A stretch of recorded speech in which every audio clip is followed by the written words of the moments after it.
पिछली वीडियो में हमने द बॉन्ड्समैन सीरीज के पहले 4 एपिसोड्स की कहानी को जाना था और आज की वीडियो में हम बचे हुए 4 एपिसोड्स के साथ साथ सीरीज में दिखाए गए डीमंस और कुछ थियरीज पे भी बात करने वाले हैं। अब इस वीडियो को समझने के लिए आपको मेरी पिछली वीडियो देखनी पड़ेगी, जिसका लिंक मैं डिस्क्रिप्शन और पिंड कमेंट दोनों में छोड़ दूंगा। अब इस वीडियो को शुरू करने से पहले मेरी आप सभी से एक रिक्वेस्ट है कि अगर आपको वीडियो पसंद आती है तो वीडियो को लाइक और चैनल को सब्सक्राइब भी जरूर कीजिएगा। So now with that said, let's roll the intro.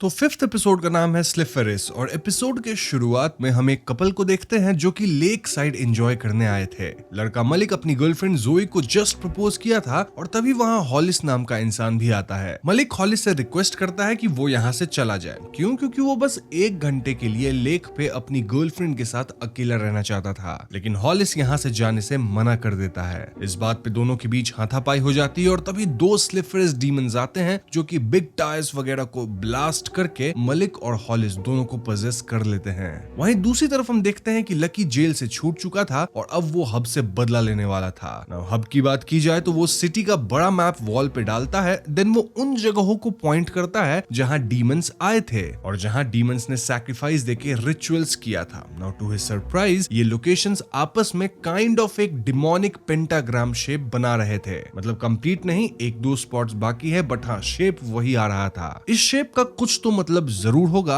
और शायद इसके बारे में मिज को पता होगा। अब मिज का नाम आ ही गया है तो यहाँ मैं आपको मिज की बैक स्टोरी भी बता ही देता हूँ। तो आज से 9 साल पहले मिज अटलांटा की वन ऑफ द बेस्ट उभरती पेस्ट्री शेफ थी। मिज का करियर अभी स्टार्ट ही हुआ था, लेकिन उसे मालूम पड़ता है कि उसके नवजात बेटे बेंजी को लिम्फोमा नाम की बीमारी हो गई है। लिम्फोमा काइंड ऑफ एक कैंसर है और अब मिज के पास बेंजी के इलाज के पैसे नहीं थे और अगर जल्द ही इलाज नहीं कराया जाता तो बेंजी सर्वाइव भी नहीं करता। मिज अपना सब कुछ बेचने लग गई थी, स्टिल पैसे कम ही पड़ रहे थे। अब एक रात मिज अपनी किडनी बेचने का सोच के कंप्यूटर पे गूगल करती है जब उसे पोर्टो गोल्ड का एक अजीब सा एड कंप्यूटर पे आता है। ये एड कह रहा था कि fill me out, sell your soul. Miz इस पे क्लिक करती है जिसके बाद कंप्यूटर ग्लिच होता है एंड देन अपने आप ही वेबसाइट पे मिज की सारी डिटेल्स फिल हो जाती है। इसके अगले दिन मिज के घर पे 2 लोग आते हैं जिनका नाम था कॉस्मो एंड सनशाइन। ये दोनों पोर्टो गोल्ड से थे और कॉस्मो यहाँ मिज की आत्मा खरीदने आया था। बदले में बेंजी एकदम ठीक हो जाएगा। बेसिकली मिज ना सिर्फ अपना सोल बेचने वाली थी बल्कि अब वो पोर्टो गोल्ड के लिए काम करेगी, जहां हर डिमोनिक साइकिल में उसे certain number of souls collect करने हैं टू कंप्लीट द कोटा। बदले में मिज का बेटा बेंजी अपने आप ठीक हो जाएगा और हम समझ पाते हैं कि पोर्टो गोल्ड ऐसे ही लाचार और डेस्परेट लोगों को फंसाते हैं टू डू देयर बिडिंग। जैसे कॉस्मो हमेशा यंग दिखना चाहता था और ऐसे ही वो फंसा होगा इन द डील। ऑल्सो हर इंसान के कलेक्शन का 1/3 सुपरवाइजर के कोटा में जाता है। जैसे मिज का सुपरवाइजर कॉस्मो हुआ तो उसे मिज के कलेक्शन का 1/3 मिलेगा। Kind of like how multi level marketing works. Porto gold company खुद को ओल्ड स्कूल कॉर्पोरेट कंपनी बता रही थी और ये लोग फैक्स के थ्रू कम्युनिकेट करते हैं, जैसे हमने हब के घर पे भी देखा है। अब मिज को ये सब बकवास लग रहा था, स्टिल वो अग्रीमेंट साइन करती है और यहाँ वो अपना थंब ब्लड प्रिंट भी देती है। इसके ठीक बाद मिज को मिरर रिफ्लेक्शंस में अजीब हेल जैसा सीन्स दिखने लगता है, kind of like veil to the other world has been lifted. ध्यान रहे कि क्योंकि मिज मरी नहीं है तो वो डायरेक्टली डीमंस को नहीं देख सकती है, रादर वो मिरर के रिफ्लेक्शंस में डीमंस को देख पाती है। इतना ही नहीं, यहाँ मिज के हैंड में वही अजीब मार्क आता है जो कि हमने हब के हैंड पे भी देखा था और यही सेम मार्क कॉस्मो के हैंड पे भी था, so we can call it devil's mark. इसके बाद हमें प्रेजेंट टाइम का सीन दिखाया जाता है जहाँ बेंजी काफी बड़ा हो चुका है and he is all okay. तभी मिज के घर पे हब आ जाता है और इससे मिज वाज वेरी अपसेट, इतना कि वो गन लेके हब को धमकाती है और यहाँ से जाने को कहती है। हब मिज को एक फाइल देता है जिसके अंदर वो सारे फाइंडिंग्स थे जो हब पता लगाया था, लाइक कैसे डीमंस रिचुअल के तहत सैक्रिफाइस दे रहे हैं और उनके लोकेशंस एक पेंटाग्राम का फॉर्म ले रहे हैं। दिस हिंट्स कि यहाँ कुछ तो बड़ा होने वाला है। हब यहाँ रिसर्च करके मिज के बारे में पता लगा लिया था कि मिज का बेटा बेंजी मिराक्युलस वे में 9 साल पहले ठीक हो गया था, इंडिकेटिंग कि मिज अपना सोल बेच दी थी फॉर दिस मिराकल। मिज बताती है कि उसका काम सोल्स कलेक्ट करना करना है और एक बार वो अपना कोटा पूरा नहीं करी थी और तब बेंजी की इलनेस वापस आ गई थी। इसीलिए मिज बस अपना कोटा पूरा करना चाहती है ताकि बेंजी सही सलामत रह सके और अगर हब को कोई इशू है तो वो कस्टमर केयर नंबर 1900 पे कॉल करे, ना कि मिज को परेशान करे। तो इन सब डिस्कशन के बाद हब वहां से निकल लेता है और किटी हब को कॉल करके अगले फैक्ट्स के बारे में बताती है, which was for demon Sliferis. Hub बताए गए लोकेशन पे पहुंचता है और वहां वो कार्स वगैरह को पलटा हुआ पाता है। आसपास छानबीन के बाद हब को फाइनली पजेस्ड मलिक और हॉलिस दिखते हैं जो कि जोई को सैक्रिफाइस करने वाले थे।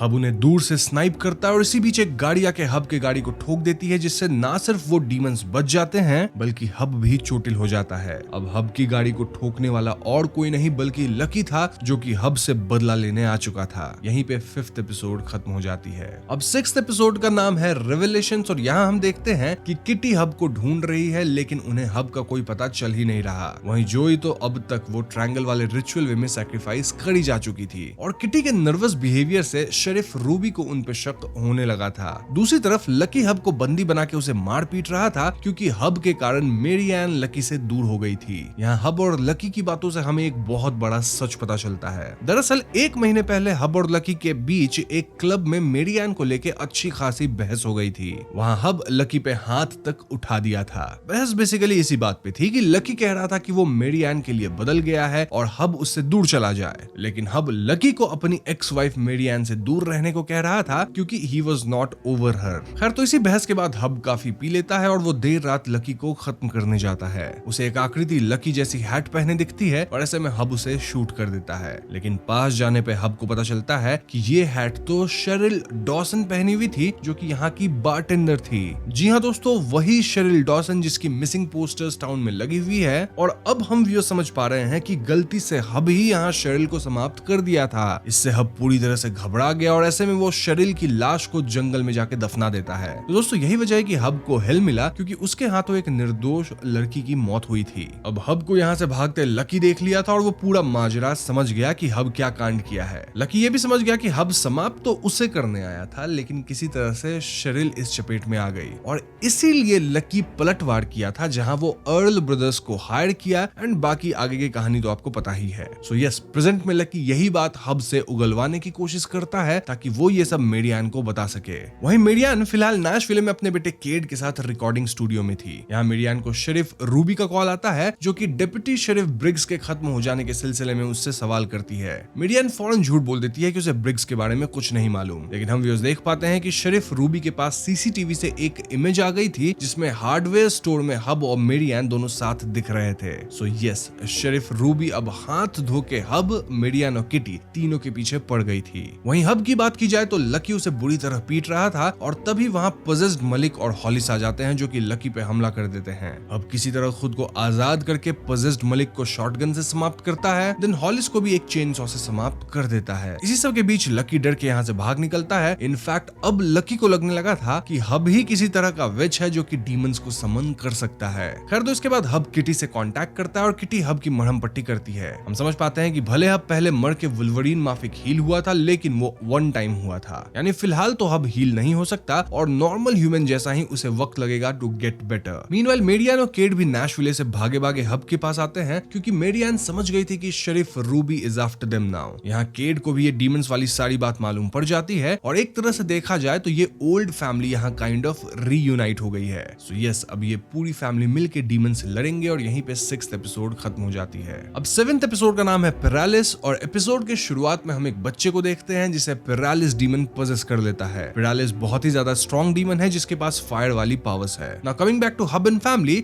वेल ये लोग साथ मिलके क्लीन अप करते हैं एंड उसके बाद हब सिटी मैप देख के डिड्यूस करता है कि डेविल वाले पेंटागन को कंप्लीट करने के लिए आखिरी सैक्रिफाइस ओल्ड मैकन फार्म के रेसिडेंशियल एरिया के अराउंड होगी। ये लोग प्लान करते हैं कि ये अभी उस एरिया में जाके सारे हाउसेस को खाली करवाएंगे ताकि डीमन के सैक्रिफाइस देने से पहले ही हब उस डीमन को समाप्त कर सके। तभी एकदम से मिज यहाँ आ जाती है and even she wanted to help them. क्यों? क्योंकि मिज हब के डॉक्यूमेंट्स को पढ़ी और वो कंफर्म करती है कि यहाँ कुछ तो खतरनाक प्लान हो रहा है। मिज बताती है कि अगर पायरालिस डीमन फाइनल सैक्रिफाइस कंप्लीट करता है तो पेंटागन कंप्लीट हो जाएगा और फिर वन ऑफ द शैकल्ड 7 आजाद होगा। अब शैकल्ड 7 कौन है? वेल, ये वो 7 एंजल्स हैं जो कि लूसीफर को ज्वाइन किए थे टू रेबल अगेंस्ट गॉड। लेकिन ऑफ कोर्स गॉड की विक्ट्री हुई, जिसके बाद इन 7 को हेल में कैद कर दिया गया। अब अगर पेंटागन कंप्लीट होगा तो इन 7 में से एक पूर्व एंजल जो कि अब हाई लेवल डीमन बन चुका है वो आजाद हो जाएगा और ऐसा होते हेल और हेवन के बीच फिर से जंग छिड़ सकती है। और अगर जंग होगी तो इस जंग के बीच में पिसेंगे कौन? वेल, धरतीवासी।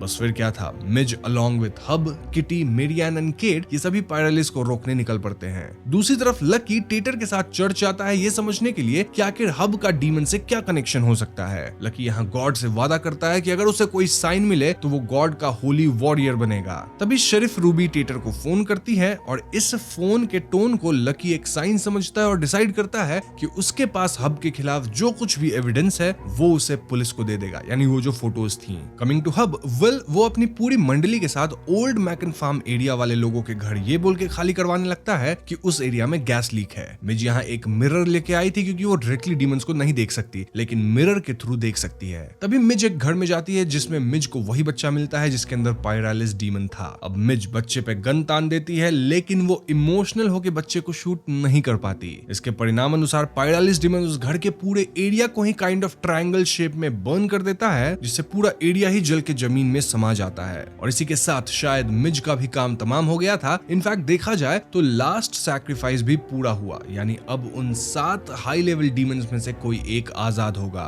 अब मिज के समाप्त होने से हब और उसकी फैमिली काफी अपसेट थी और ये लोग सैडली गाना गा के खुद को संभालते हैं। यहाँ हब और मेरियान फिर से क्लोज आते हैं। इनफैक्ट उस रात दोनों साथ सोते हैं। दूसरी तरफ लकी शेरिफ रूबी को हब और किटी के वो सारे फोटोज दे देता है जिसमें वो लोग डीमंस वगैरह से लड़ रहे थे। लकी का कहना था कि हब डीमंस वगैरह को समन करता है, लेकिन शेरिफ रूबी को इस डीमन वाली बात पे बिल्कुल भरोसा नहीं था। ऑल्दो उन्हें अब हब के खिलाफ पुख्ते सबूत मिल गए थे और इसलिए वो हब को अरेस्ट करने निकलती हैं। वहीं हब की बात की जाए तो उसे फैक्स में एक नई डीमन के आगमन के बारे में बताया जाता है, विच वाज लिलिथ। जी हाँ दोस्तों, उन 7 हाई लेवल डीमंस में से लिलिथ वाज कमिंग हियर और उसके आगमन का स्पॉट था हैलोरेन बॉन्ड शॉप। यहीं पे 7th एपिसोड खत्म हो जाती है। अब दोस्तों फाइनल एपिसोड का नाम है लिलिथ और यहाँ हमें पता चलता है कि आखिर लिलिथ किस इंसान के थ्रू इस दुनिया में आई है। She was none other than Sheryl Dawson. जी हाँ दोस्तों, लिलिथ पिछली रात ही बरीड शेरिल को पजेस कर ली थी। इनफैक्ट पजेस्ड शेरिल यहाँ हब और मिरियान को इंटीमेट होते भी देखी थी। हम समझ पाते हैं कि लिलिथ अपने विंग्स की मदद से उड़ सकती है और उसके पास कुछ दूसरी पावर्स भी हैं जो कि आपको वीडियो में आगे पता चल ही जाएगा। सो यस, हब को भी आइडिया लग जाता है कि लिलिथ शेरिल को ही पजेस की है और इस बात से वो इतना टूट जाता है कि वो मेरियान को सच बता देता है कि कैसे वो गलती से शेरिल को समाप्त कर दिया था। ये सुन के मेरियान वाज ब्रोकन क्योंकि हब उसकी नजरों में अब एक कातिल है। इनफैक्ट किटी और केट भी हब के इस रेवलेशन से शॉक्ड थे। यहाँ कोई भी हब से खुश नहीं था। इनफैक्ट कोई भी हब का साथ भी नहीं देना चाहता था। फिर भी सब टेम्पररी साथ रहने का डिसाइड करते हैं क्योंकि इन्हें लिलिथ से मिल के लड़ना था। तो इसके कुछ समय बाद हब के घर कॉस्मो आता है और कॉस्मो यहाँ मिज को छोड़ता है जो कि जिंदा थी। जी हाँ दोस्तों, मिज इज अलाइव और rather I should say resurrected, क्योंकि अपेरेंटली डेविल को अभी मिज और हब से और भी काम बाकी है। इनका लास्ट जॉब है लिलिथ को समाप्त करना और न चाहते हुए भी हब इसके लिए तैयार होता है। अब क्योंकि मिज मर के जिंदा हुई थी तो अब वो भी डीमंस को देख सकती है। नाउ मिज यहाँ लिलिथ के बारे में बताती है कि कैसे वो एक एंजल हुआ करती थी और उसकी वॉइस गॉड को सबसे अच्छी लगती थी। इन शॉर्ट, लिलिथ को म्यूजिक बहुत पसंद था लेकिन उसके अंदर जेलसी भी थी। इसी जेलसी का फायदा उठा के सेटन लिलिथ को करप्ट किया और जंग हारने के बाद गॉड लिलिथ को ऐसी जगह कैद किए जहां फॉर इटर्निटी म्यूजिक नहीं होगा। अब पहले भी एक बार लिलिथ आजाद हुई थी और तब उसका कहर हर उस इंसान पे बरसा था जो कि उसके आसपास आया था। तब लोग लिलिथ को किसी तरह वापस कैद किए थे। कैसे ये तो नहीं पता, लेकिन ये पता है कि कहां कैद किए थे। Well, in the abbey outside of Jerusalem. अब लिलिथ के पावर की बात की जाए तो उसके पास माइंड कंट्रोल है, जहां वो अपने विक्टिम्स को कंट्रोल करके लिटरली उनसे ही उनका मुंह अलग करवा के समाप्त कर देती है। ऐसा लिलिथ पास्ट में मंक्स के साथ खड़ी थी। इनफैक्ट हम व्यूअर्स प्रेजेंट टाइम में पजेस्ड शेरिल उर्फ लिलिथ को देखते हैं जो एक रेस्टोरेंट में जाके ऐसा करती हुई है, यानी लोगों से खुद के मुंह को अलग करवा के समाप्त कर देना। ये सुन के हब तुरंत मिज के साथ लिलिथ को रोकने निकल जाता है। अब ये लोग लिलिथ को रोकेंगे कैसे? वेल, हब के पास एक आइडिया था जहां वो पहले लिलिथ को एक एरिया में ल्योर करेगा। ल्योर करने के लिए वो म्यूजिक बजाएगा क्योंकि लिलिथ को म्यूजिक पसंद है, और ये म्यूजिक इतनी हाई फ्रीक्वेंसी पे होगी कि आवाज 20 से 30 मील दूर तक जाएगी। ऑल्दो हाई फ्रीक्वेंसी पे होने के कारण ह्यूमंस को ये म्यूजिक सुनाई नहीं देगी, kind of like dog whistle, लेकिन ये होगी डीमन विसल। अब जब लिलिथ ये सुन के यहाँ आएगी तो ये लोग उसे ट्रैप करेंगे बाय ड्रॉइंग पेंटाग्राम, क्योंकि हब के हिसाब से पेंटाग्राम 2 वे रास्ता है, यानी अगर उसे लिलिथ यहाँ आ सकती है तो उसे वापस भी भेजा जा सकता है। आपको ये आइडिया जेरूसलम वाली फोटो को देखकर आया था जिसमें सिमिलर पेंटाग्राम वाले लाइंस बने हुए थे, मतलब पास्ट में भी लिलिथ को इसी तरह से वापस भेजा गया होगा।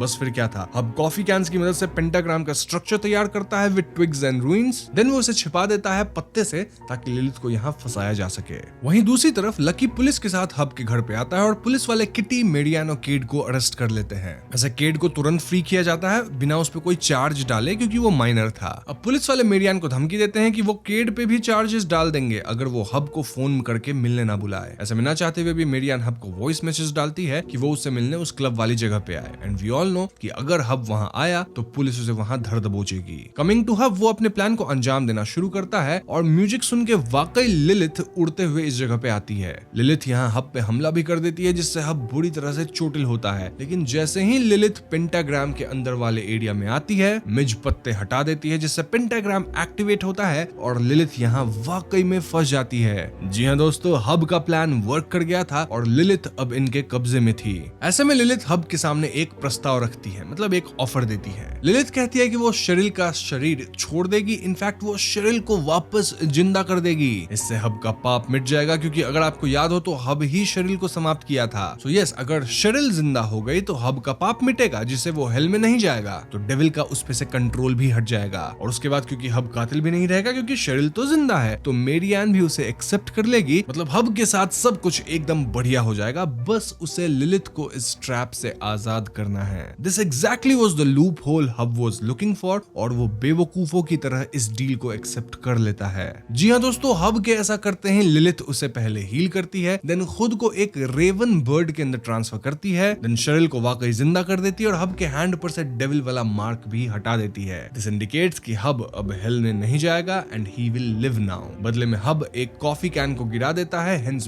ब्रेकिंग द पेंटाग्राम, जिससे लिलिथ आजाद होकर यहाँ से रेवन बर्ड के फॉर्म में उड़ के भाग जाती है। ये सब देख के मिज वाज शॉक्ड एंड डिसअपॉइंटेड, क्योंकि हब यहाँ अपने सेल्फिश मोटिव के लिए पूरी दुनिया को खतरे में डाल दिया था। तो इसके बाद हब शरील को लेके क्लब जाता है जहाँ पुलिस उसे पकड़ लेती है, लेकिन हब मेरियान को ये जरूर दिखा देता है कि देखो शरील जिंदा है तो मैं कातिल या बुरा इंसान नहीं हूँ। इसी बीच लकी भी मेरियान को पटाने की कोशिश में लग गया था, उसे समझा रहा था, और हम भी नोटिस करते हैं कि लिलिथ वाली रेवन बर्ड मेरियान के ड्रेसिंग रूम में जाती है। सिर्फ जाती नहीं बल्कि लिलिथ यहाँ मेरियान को ही पजेस कर लेती है। जी हाँ दोस्तों, लिलिथ से डील करना हब को भारी पड़ गया, क्योंकि लिलिथ लिटरली उसको ट्रिक कर चुकी थी। जब लकी इस ड्रेसिंग रूम में मेरियान से बात करने आता है तो पजेस्ड मेरियान गाना गाते हुए लकी को कंट्रोल करते हुए उसी के फेस को चीर लेने वाले तरीके से तुरंत समाप्त कर देती है। इसके बाद मेरियान क्लब में गाते हुए सेंटर स्टेज लेती है और वो सभी ह्यूमंस को कंट्रोल में करके फेस अलग करने वाले पोजीशन में ले आती है। हब अपने कंट्रोल में ही था क्योंकि वो हेल से एक बार वापस आया है, so this trick doesn't work on him.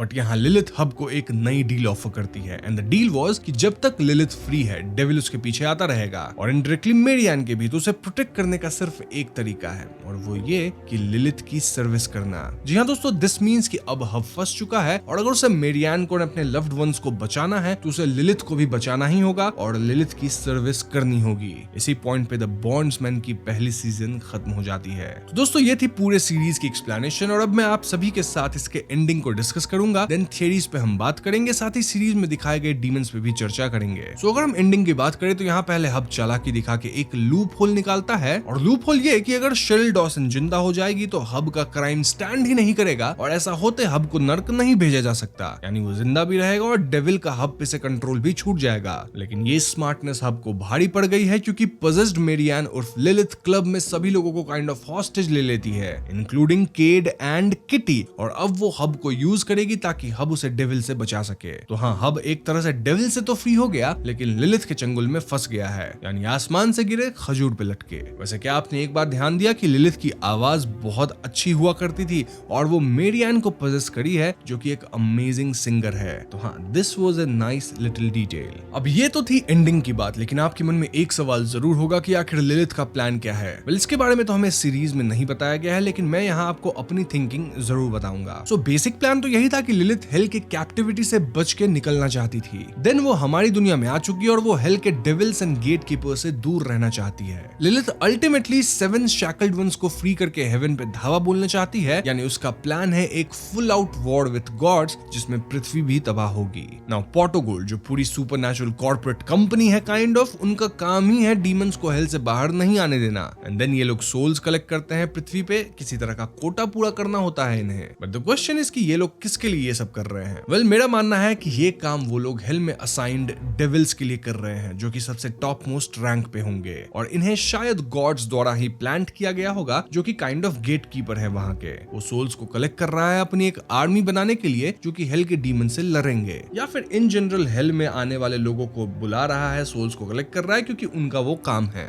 तो अगर लिलिथ 7 शैकल्ड वंस को आजाद करके जंग छेड़ती है तो हेल के गेट कीपर के पास भी अपनी आर्मी होगी, उन लोगों की जिनकी सोल्स वो कलेक्ट किए हैं, इन केस अगर वो इस काम के लिए उसे कलेक्ट कर रहे हैं। वैसे पृथ्वी पे उनके बिडिंग करने वाले लोग हैं, जैसे कॉस्मो, मिज वगैरह वगैरह। अब लिलिथ के लिए hub kind of double agent जैसा हो सकता है, जिससे लिलिथ का अपर हैंड बना रहे। ध्यान रहे दोस्तों कि ये मेरी बस थियरी है, जो कि गलत भी हो सकती है, लेकिन आगे आप समझ पाएंगे कि मैं ऐसा क्यों बोल रहा हूँ। लेकिन उस पर बात करने से पहले हम उन डीमंस पे बात कर लेते हैं जिन्हें हम सीरीज में देख पाए, and they were Velakor, Marphos, Ardos, Silferis, Pyralis and Lilith. Series में हमें क्लियरली डीमंस के बारे में बताया गया है, लाइक किसी के पास फायर पावर है, किसी के पास अर्थ की, किसी के पास एयर, किसी के पास वाटर। लेकिन अगर हम इंटरनेट पे देखें तो हमें कुछ एडिशनल डिटेल्स पता चलती है। ये डीमंस एक एंशिएंट एंड पावरफुल ग्रुप है जिनका पर्पस ह्यूमन वर्ल्ड में केओस फैलाना है और अपना कंट्रोल स्टैब्लिश करना है। हर डीमन की अपनी यूनिक पर्सनैलिटी और पावर है। वेलाकोर सबसे ज्यादा स्ट्रेटेजिक है और ये दिमाग से खेलता है, लोगों के इमोशंस, इनसिक्योरिटीज और डिजायर्स को मैनिपुलेट करके उन्हें अपने कब्जे में लेता है। सीरीज में वेलाकोर प्रीस्ट को पोजेस किया था। मार्फोस शैडोज और इल्यूजन का मास्टर है। ये छुप के काम करता है और अक्सर अपने एनिमीज को बिना समझे कंफ्यूज और डिस्ट्रॉय कर देता है। सीरीज में ये डियाड्रे नाम के इन्फ्लुएंसर को पोजेस किया था और ये वाटर को कंट्रोल कर पा रहा था। अर्डोस ब्रूट फोर्स का सिंबल है। ये demon raw power and destruction में बिलीव करता है, जहां ये बिना सोचे सब कुछ तोड़ फोड़ देता है। सीरीज में ये डिप्टी शेरिफ ब्रिग्स को पोजेस किया था और इसे अर्थ डीमन कहा गया था, जो कि मिट्टी खिला के अपने विक्टिम्स को समाप्त करता था। नाउ स्लिफरिस हवा जैसा तेज है। ये डीमन अल्ट्रा फास्ट है और स्टेल्थ में माहिर है। एक जगह से दूसरी जगह जाने के लिए ब्लिंक करने जैसे स्पीड का यूज करता है। सीरीज में ये दो लोगों को पोजेस किया था और इसे एयर डीमन के रूप में दर्शाया गया। नाउ पायरालिस फायर और इमोशंस का डीमन है। इसका काम सिर्फ चीजें जलाना नहीं बल्कि लोगों के अंदर गुस्सा, ग्रीड और रेज को इग्नाइट करना भी है। सीरीज में ये एक बच्चे को पोजेस किया था और इसे फायर डीमन की तरह ही दिखाया गया है। अब लिलिथ इन सब में सबसे ज्यादा डेंजरस है। वो सेडक्टिव है, इंटेलिजेंट है और एंशिएंट डीमन है। वो सिर्फ पावर के लिए नहीं बल्कि कंट्रोल के लिए खेल खेलती है। उसके प्लान्स डीप और लेयर्ड होते हैं और बाकी डीमंस भी कभी कभी उससे डरते हैं। ऐसा ही कुछ हम सीरीज में देख पाए, जहां लिलिथ वाज द मास्टरमाइंड और वो लोगों को कंट्रोल करके उनसे ही उनके फेस तोड़ के खत्म उन्हें करवा देती है। Now the interesting part is कि ये 6 डीमंस सिर्फ अलग अलग पावर्स के मालिक नहीं है, बल्कि एक लार्जर प्लान का पार्ट है। इस प्लान में वर्ल्ड के बैलेंस को तोड़ना है और डार्कनेस का रूल लाना है। So if you see, most probably Lilith का यही मकसद होगा। बट द क्वेश्चन इज कि 7 शैकल्ड वंस में बाकी 6 कौन कौन से डीमंस होंगे? देखो, अगर हम प्रिंस ऑफ हेल की बात करें तो उसमें है लूसीफर, बील्ज़ेबब, अस्मोडियस, लिवियाथन, बेल्फेगोर, मैमोन एंड सेटन। इनमें लिलिथ नहीं है, रादर वो एडिशनल प्रिंसेस ऑफ हेल में आती है। एडिशनल प्रिंस वगैरह में तकरीबन 18 और डीमंस हैं और इन्हें ही लिलिथ जगाएगी। मेरा मानना है कि लिलिथ अपने गैंग के साथ ओरिजिनल 7 प्रिंसेस ऑफ हेल के खिलाफ जाएगी और वो ओरिजिनल 7 प्रिंस में से कोई ही पॉट ऑफ लक को चलाता होगा। एंड आई पर्सनली फील कि वो लूसीफर ही होगा। अब लिलिथ किन डीमंस को वापस लाएगी? वेल, इस पे 2 थियरीज है। पहली थियरी यही है कि जिन डीमंस को सीरीज में दिखाया गया है वही लिलिथ के पार्टनर्स हैं, बट मेरा मानना है कि वो बस प्यादे थे। लिलिथ के असली 7 शैकल्ड वंस वाले ग्रुप में तो ये 6 एडिशनल डीमंस हो सकते हैं। तो पहला डीमन हो सकता है एमोन द विस्परर, जो कि एक एंशिएंट स्पिरिट है जो सिर्फ शैडोज में रहता है। एमोन का काम है सीक्रेट्स कलेक्ट करना, लोगों के दिमाग में घुस के उनके डार्केस्ट थॉट्स और पास्ट सिंस को रिवील करना। लिलिथ के लिए ये एक परफेक्ट स्पाई होगा। Then second one Seraphine the veiled, जो कि एक फॉलन एंजल थी और अब लिलिथ की ट्रस्टेड एडवाइजर है। सेराफिन इल्यूजन और टेम्पटेशन का यूज करती है और लोगों को स्पिरिचुअल कंफ्यूजन में डालती है, जिससे वो गॉड और ट्रूथ से दूर चले जाएं। नाउ थर्ड, केल द बाइंडर, जो कि एक रिचुअलिस्टिक वारलॉक है जो डार्क मैजिक यूज करता है। वो डीमंस को बाइंड करता है और उनकी पावर्स को कंट्रोल करता है। लिलिथ के लिए वो एक इन्फोर्सर और एग्जीक्यूशनर जैसा काम करता है। चौथी होगी नायरा द ब्लड सीयर, जो कि एक ब्लाइंड ऑरेकल है जो ब्लड के जरिए विजन्स देखती है, उसके पास फ्यूचर के ग्लिम्सेस होते हैं और लिलिथ अपने प्लान्स उसके प्रेडिक्शन के बेस पर बनाती है। नारा कभी कभी ट्रुथ और लाइज को मिक्स करके कंफ्यूजन भी क्रिएट करती है। नाउ फिफ्थ है थॉर्न द कलेक्टर, जो कि एक शेप शिफ्टिंग क्रीचर है जो ह्यूमंस की सोल कलेक्ट करता है और उनसे डील्स वगैरह करता है। लिलिथ के लिए वो एक सप्लायर है क्योंकि उसके पास सोल्स और डार्क आर्टिफैक्ट्स होते हैं जो रिचुअल्स में काम आते हैं। सो यस, लिलिथ यहाँ अपना भी काइंड ऑफ एक पॉट ऑफ गोल्ड बनाएगी with the help of thorn the collector, जहां काम होगा सोल्स कलेक्ट करना। एंड फाइनली डालिया द हॉलो, जो कि एक कर्स चाइल्ड है जो कभी जिंदा थी पर अब एक विसल बन चुकी है। उसके अंदर लिलिथ अपने पार्ट्स ऑफ एसेंस स्टोर करती है और अगर कभी लिलिथ वीक हो जाए तो डालिया से वो अपनी पावर्स वापस ले सकती है। सो यस, डालिया is kind of like a walking bomb. हाँ, मेरा मानना है कि ये 6 डीमंस हमें आगे देखने को मिल सकते हैं, बट ध्यान रहे ये बस मेरी गेस है, थियरी है जो कि पूरी तरह से गलत भी हो सकती है क्योंकि डीमंस का लिटरली बहुत सारा रैंक है और इसकी इंफॉर्मेशन हर पेज पे आपको अलग मिलेगी। मतलब इंटरनेट पे काफी कुछ अलग देखने को मिलेगा। वैसे इन डीमंस में मैंने पुराने टाइम पे एक वीडियो बना रखी है जिसका लिंक मैं डिस्क्रिप्शन और पिन कमेंट में डाल दूंगा, आप उस वीडियो को चेकआउट कर सकते हैं। एडिशनली मैं प्रोडक्ट्स वाले सेक्शन में कुछ बुक्स पे लिंक कर दूंगा जिसे पढ़ के आप इन टॉपिक्स पे डिटेल में जानकारी ले सकते हैं। तो यस, अब मैंने आपको सब कुछ काफी क्लियरली समझा दिया है एंड आई होप कि आपको एक्सप्लेनेशन पसंद आई होगी। पसंद आई है तो वीडियो को लाइक और शेयर करें। साथ ही कोई सवाल मन में रह गया है तो आप कमेंट्स में जरूर पूछ लीजिएगा। जाने से पहले हमारे चैनल को सब्सक्राइब भी करें क्योंकि हम अपने चैनल पे ऐसी वीडियोस लाते रहते हैं। पीस।